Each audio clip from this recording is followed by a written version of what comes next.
Teadlik tähelepanu juhtimine. Kui sa oled nüüd human design sakraalse tüübi esindaja, ehk siis generaator või manifesteeriv generaator, siis teadlik tähelepanu juhtimine on sinu jaoks A ja O. Eriti, kui sa oled veel generaator ilma selle manifesteeriva kvaliteedita nagu mina. Ja teadlikust tähelepanu juhtimisest räägib sulle praegu keegi, kes täna hommikul suutis ennast korralikult frustratsiooni ajada.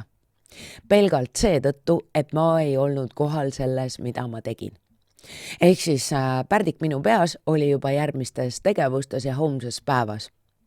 Mis omakorda tähendab alati seda ja ma usun, et see kõlab sulle ka nii tuttavalt, aga iga kord, kui sa ei ole kohal oma tegevuses, sa ei loo kvaliteeti, sa ei naudi seda tegevust, see, mida sa teed, ei lae su akusid ja üldjoontes sa lood defitsiiti. Ehk siis mõeldes sellele, mida on sul vaja järgmisena teha, suure tõenäosusega jääb hetkes midagi väga olulist tegemata.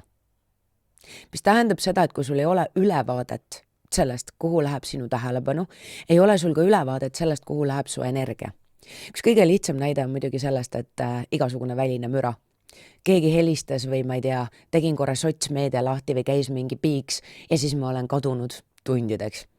Ja see, mida ma tegelikult tahtsin teha, on jäänud tegemata.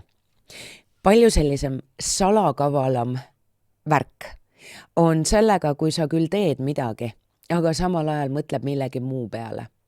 Ja see on nii naljakas, kuidas seda laadi multitaskimist justkui nagu soositakse ühiskonnas, aga samas selles samas ühiskonnas on tähelepanu häireb muutumas normaalsuseks.